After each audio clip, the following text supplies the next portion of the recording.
Section: Introduction. We're going to talk about a method called reinforcement learning from human feedback, RLHF, which is commonly used to guide large language models, LLMs, towards desired characteristics, such as being helpful or harmless. The usual process starts with a base LLM or one that has been fine-tuned, and then involves two main steps. First, we train a reward model using a set of preferences for different outputs given the same inputs. Second, we optimize the LLM using a reinforcement learning algorithm, like proximal policy optimization, PPO, based on the reward model. This process depends on two things.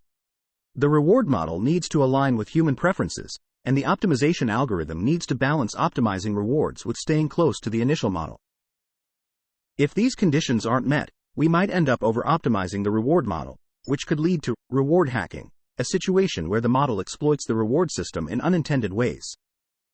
While improvements in PPO have helped stabilize the process and prevent overt reward hacking, it's not always clear what changes in the LLM's behavior lead to improvements in rewards. We've noticed that after RLHF, models often produce longer outputs, and we're curious if this is a correlation being optimized for. Length isn't necessarily a bad thing. Human raters might prefer longer, more informative outputs. But we want to understand how much of the optimization and improvement is based purely on length. Our research suggests that length often makes up a majority of the reward and improvements of RLHF, indicating that length might play a bigger role than we thought. We've divided our investigation into three parts. First, we look at whether PPO with standard reward models optimizes for length in three different settings. Second, we examine preference data and reward models to understand the source of length correlation and whether we can mitigate it. We found these biases come from data imbalances and issues with standard reward modeling. Third, we conduct an experiment to measure how much a reward based only on length can reproduce PPO quality gains with trained reward models. We believe that further improvements to RLHF will require separating length from both optimization and reward models. We've made several contributions in this area. We've explored the correlation between length and reward in RLHF, studied interventions to manage length increases, and plan to release a set of reward and generation models to support future work in RLHF. Now, let's talk about how RLHF works. It's a technique for improving text generation systems. We use a generation model to predict a sequence of words given an input. These models were trained with language modeling pre-training, predicting the next word given context, and supervised fine-tuning, learning to generate outputs to maximize the likelihood of references on some dataset.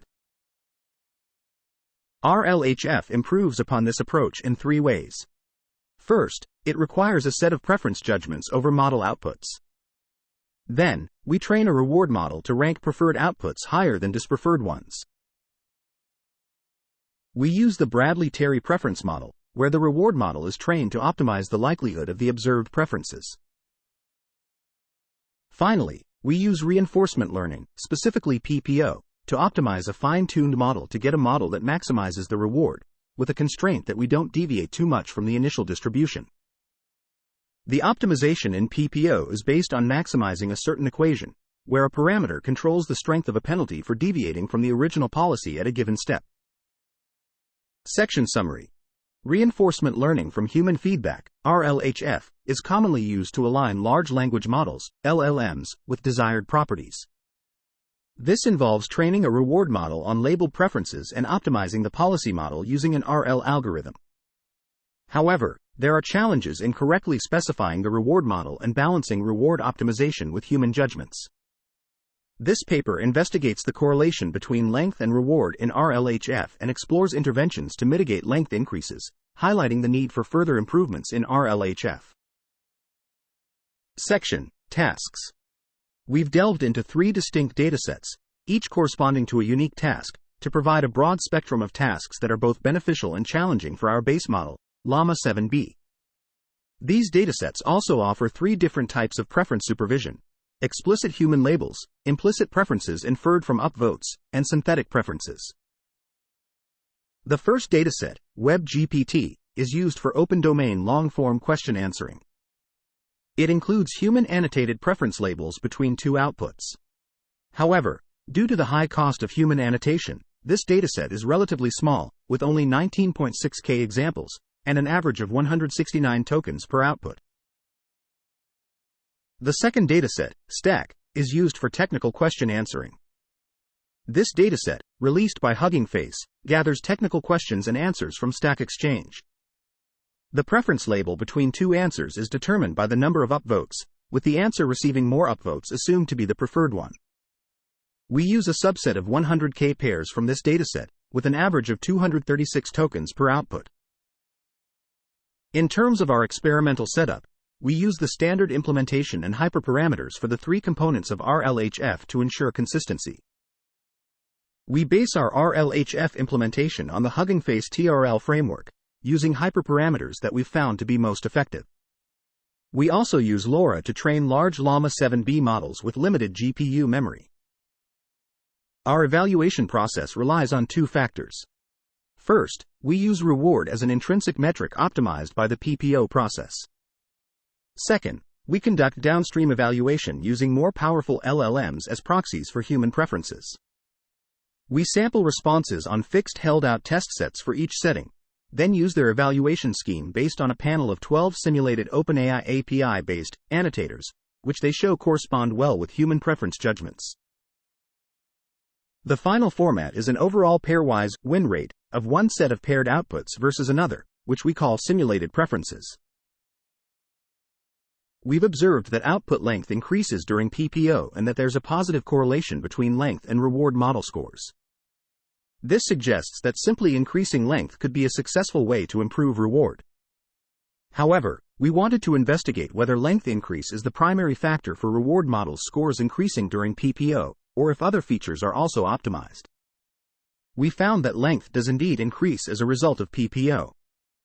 When comparing histograms of generation lengths on a fixed query set before and after our initial PPO runs, we noticed significant length increases. We also examined the extent to which other features are learned, with two different settings of the KL weight in the objective. While reward score does increase in each bin on average, the increases in reward are uneven. Furthermore, the increases are less strong than the length trends. Generating an answer that's 40 tokens longer often provides a larger improvement than PPO. To quantify this more precisely, we estimated the percentage of length-based optimization as the ratio of weighted reward gain to the overall reward improvement from PPO. Weighted reward gain is the sum of each bin's difference value multiplied by the total number of examples in each bin. Weights are computed by total examples from SFT and PPO combined. Our results show that around 70% to 90% of the improvement on WebGPT and RLCD is explained purely by shifts in length. Stack shows a lower value here, with only about 40% of the gain arising from length. One reason for this is that Stack outputs are close to the length limit during training, so gain from increasing length is not possible to achieve. Second, Stack's technical QA setting represents a different style of answer that we believe does require optimizing for features beyond length. Section Summary. The section explores three preference datasets for tasks related to helpfulness. These datasets include explicit human labels, implicit preferences from upvotes, and synthetic preferences. The evaluation of the models is based on reward optimization and downstream evaluation using more powerful language models as proxies for human preferences. The section also investigates the correlation between output length and reward model scores, finding that increasing length can improve reward but other features are also optimized. Section. Intervening on optimization. Let's discuss how we can intervene in the optimization process. In a typical setup, proximal policy optimization, PPO, tends to focus on optimizing length.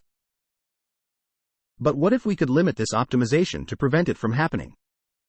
We've tested several interventions to see their effects. The easiest way to encourage PPO to produce shorter outputs is to increase the KL coefficient, denoted as lambda. The idea here is that staying closer to the initial distribution should mean staying closer to the initial length. We tried setting lambda to 0.12 instead of 0.04, but found that larger values hindered the model's ability to converge. We also tried adding a penalty to the reward to control length. We did this by setting a new reward value, R, which is calculated by subtracting the ratio of the output length to a maximum length value, n, from 1, and then multiplying by sigma, which is a moving average of the batch reward standard deviation. Another approach to prevent outputs from getting too long might be to simply ignore outputs that exceed a certain length threshold, so that PPO isn't encouraged to produce these. In practice, we replace these examples with randomly selected outputs from the batch. Previous research on improving PPO implementations suggested that reward scaling can help control training fluctuations and reduce over-optimization. Similar to batch normalization, we calculated the mean and standard deviation of the reward, R, for each batch of sampled outputs. We then took a moving average of these values across previous batches and scaled R to become R, which is calculated by subtracting the mean from R and dividing by the standard deviation. We found that regardless of the intervention, the length always increased compared to the standard fine-tuning, SFT, and the reward model score was always lower than standard PPO. This suggests that PPO's focus on length is a significant factor. In fact, trying to control length led to convergence failure in some cases, indicating that it's difficult to separate length from reward after the fact. Despite these interventions reducing the overall optimization towards length, they didn't change PPO's fundamental tendency to avoid optimizing for other features. However, some interventions did allow for length increases to be controlled while still recovering a significant portion of reward and downstream performance gain. We also looked at whether we could intervene earlier in the process, on the preference data itself, to avoid this dependence on length. Many of our experiments suggest that our reward models are primarily guiding PPO to produce longer outputs, yet we still see improvements on downstream simulated preferences. This could be because humans and models like GPT-4 have a bias towards preferring longer outputs in the settings we study. We tested two interventions aimed purely at increasing length. First, we sampled 8 outputs from the SFT model and chose the longest one. Second, we used length as our reward for PPO, with a target length hyperparameter. We found that purely optimizing for length actually reproduced most of the performance improvements of RLHF with the reward models. This suggests that a significant portion of the downstream gains can be explained by optimizing for length. Section Summary. In this section, the authors explore different interventions to mitigate the tendency of the proximal policy optimization, PPO, algorithm to optimize only for length in text generation tasks. They experiment with increasing the KL coefficient, applying a penalty on the reward to control length, omitting outputs beyond a length threshold, and using reward scaling. The results show that while these interventions reduce the optimization towards length, they don't change the fundamental tendency of PPO to avoid optimizing for other features. However, some interventions allow for mitigating length increases while still recovering a large portion of reward and downstream performance gain. Section RL. We've been delving into the concept of reinforcement learning from human feedback, or RLHF, which is a popular approach in robotics. It's used to extend the reward signal beyond the initial set of preferences. There's been a lot of recent research in natural language processing, or NLP, that has looked at different ways to implement RLHF, its objectives, and even some alternatives. However, these studies have generally not paid much attention to the issue of increasing length. Our research takes a different approach, focusing on this length issue to examine the lack of robustness in current reward models. In the past, RL has been used in NLP in various ways, but these applications have typically faced different challenges because the reward didn't come from models that learned from human preferences. We've been considering the reward model in the context of noisy and biased preference data. Can these models learn robust features that reflect the underlying preferences? This is a significant issue in NLP, where dataset artifacts can be problematic even in simpler settings like natural language inference. In the RLHF context, there have been observations that over-optimizing for a reward model can lead to problematic summaries. There's also been a noted pattern of human preferences initially increasing and then decreasing as the reward model score goes up. Some cases have been presented where reward hacking can occur within synthetic settings. Our research goes a step further, exploring what causes reward over-optimization in realistic settings, while also investigating diagnostics and solutions. We're focusing on length because it's the most common issue, but our experimental approach can be applied to any analysis of over-optimization in RLHF. There have been techniques developed outside of RLHF to control the length of NLP models. The discrepancy in length between training time and test time has been studied in machine translation, but these differences have been attributed to inference techniques and label bias in text generation methods. Our generation problems are more open-ended and therefore different from machine translation. In RL, we use a per-word reward similar to our per-word penalty, but this is to address the opposite problem of outputs being too short. In tasks like paraphrasing, which involve text matching, similar length heuristics have been observed. However, the sentence pair format of these tasks makes their issues somewhat different.